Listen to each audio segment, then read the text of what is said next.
Take a deep breath. Have a Rolo. Remain calm. Did I just get fan mail? Because I totally want to call it that. Now I'm imagining an official Inkworks fan club. Too soon? The sender is a viewer and will be referred to as anonymous. If you can't tell from my voice, I am jazzed about this. In fact, I was so excited at the time that I had to remind myself to practice proper safety precautions.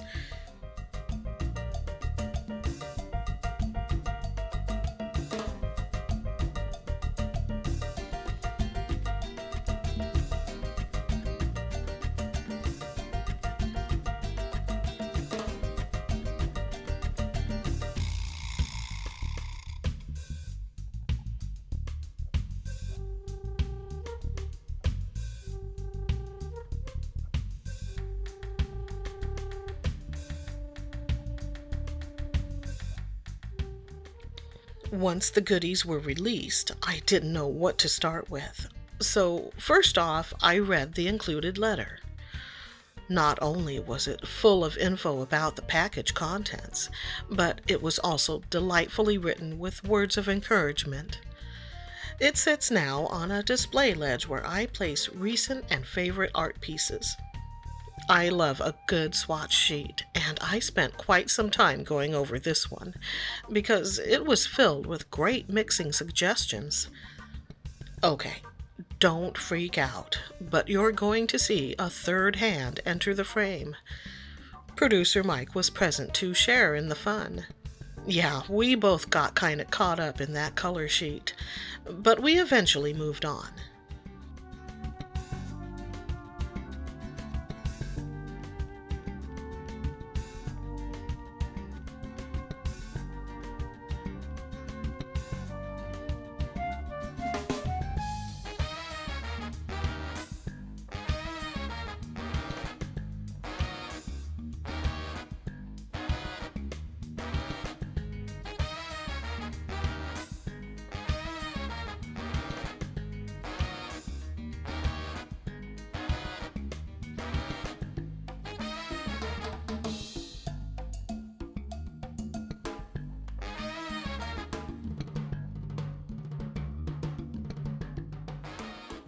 Now, I was aware that a package was coming, but I was expecting a few pans of poured paint.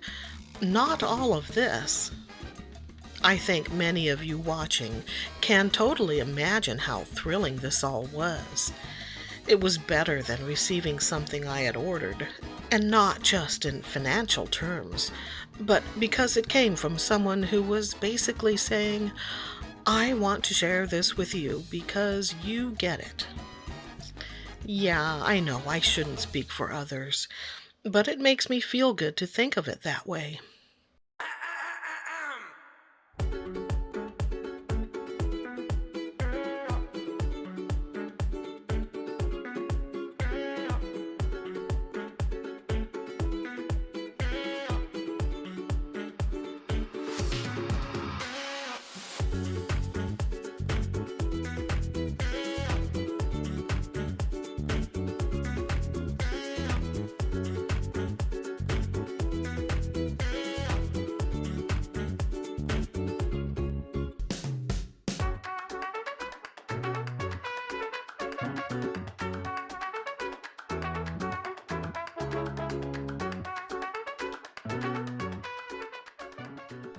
Now, I've been waffling over whether or not to try masking fluid, and I guess this settles that question.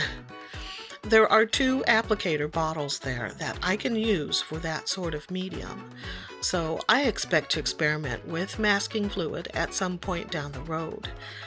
But I have a question. Where did the term frisket come from? Because I would have never thought to call it that. It sounds too much like something that should be slow roasted and covered with a savory sauce. Or a cat treat. I have one dagger brush from the Aqua Elite line, and having just had fun with it on the previous video, I'm very happy to try this one from the Neptune line. They're both from Princeton, but they have different characteristics. Aqua Elites are synthetic Kolinsky sable. They have medium firmness and great points. Neptunes are synthetic squirrel hair. They're quite soft and thirsty. Yeah, I was looking forward to testing that out. But get out of town. It's an Escoda Versatile number 8 round. The Versatiles are synthetic Kolinsky, and, well, I'm just so hyped to have an Escoda. Seriously, I've heard good things about their brushes, but I was always intimidated by their array of styles and, frankly, their prices too. So, pardon my drool.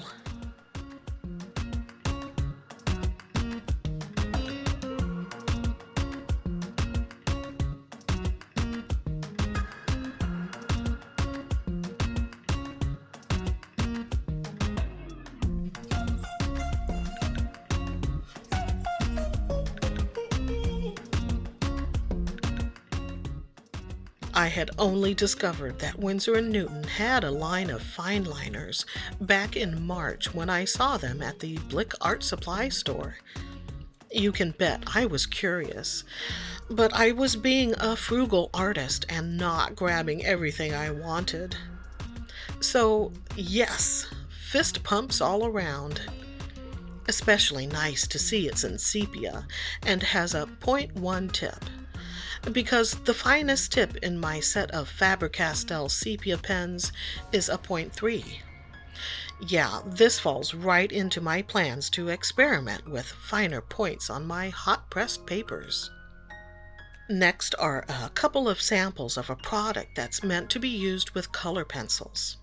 It's described as a colored pencil powder blender. Apparently, you dip the applicator into the powder and rub it over your color pencil work to create a blended effect. Sounds intriguing, right? I do have a set of 12 Faber-Castell polychromos, but that's a project for another session.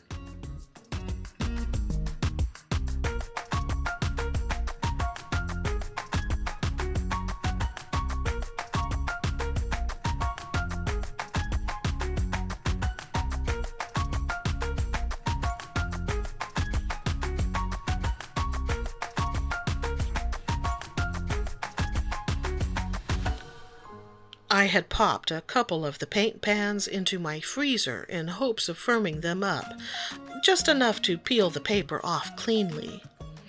But even 2 hours later, they were still sticky. So I thought, this wouldn't be the first time I bull in a china shopped things, so...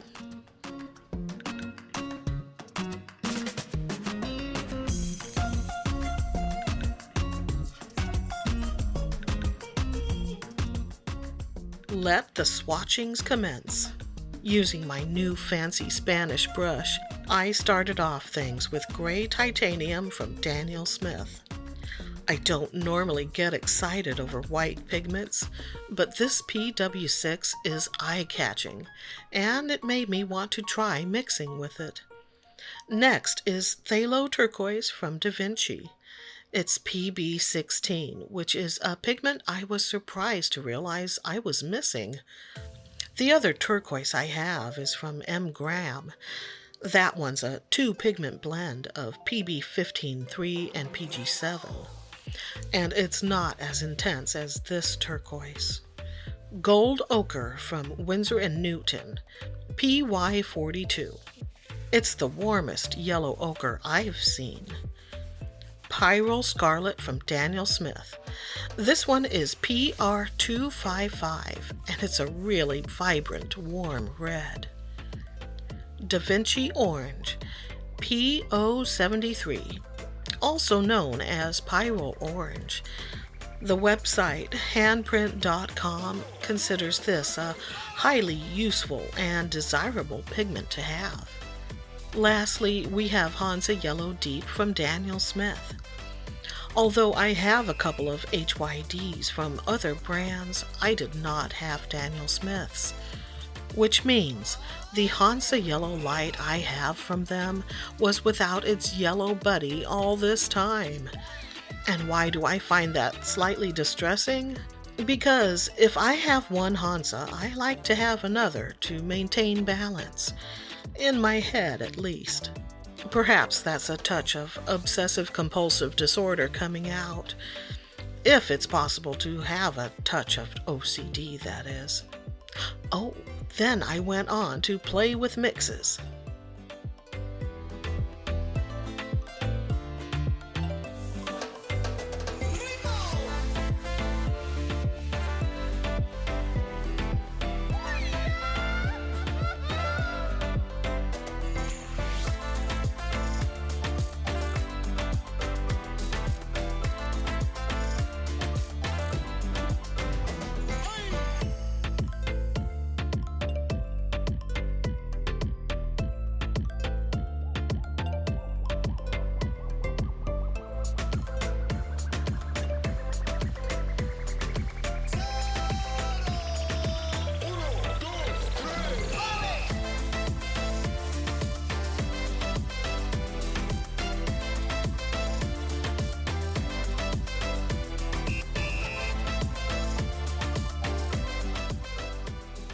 On the subject of brushes, I was just watching the art channel Liz at Home, and she recently tried out a couple of strange shapes I hadn't encountered before. The filbert grainer and a petal brush. This may be hard to believe, but being a YouTuber is not as stressless as it appears.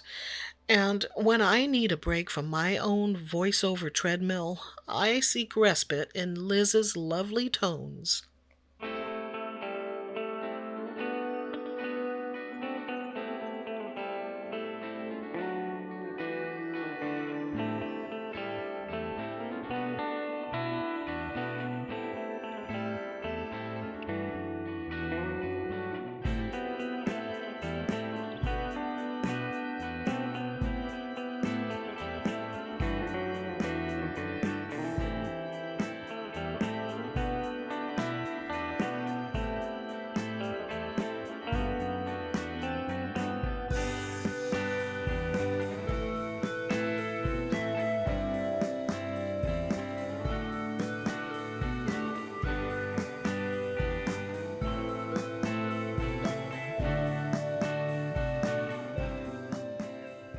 I'm happy to share this gifting experience. Thanks to Anonymous, I'm beginning to rethink my mom's saying of no mail is good mail. To be fair, I'm guessing she never pulled a package of art stuff from the mailbox. It's not a small thing. Assembling, packing, and sending something through the post, I mean. It takes planning and energy, and should not be taken for granted.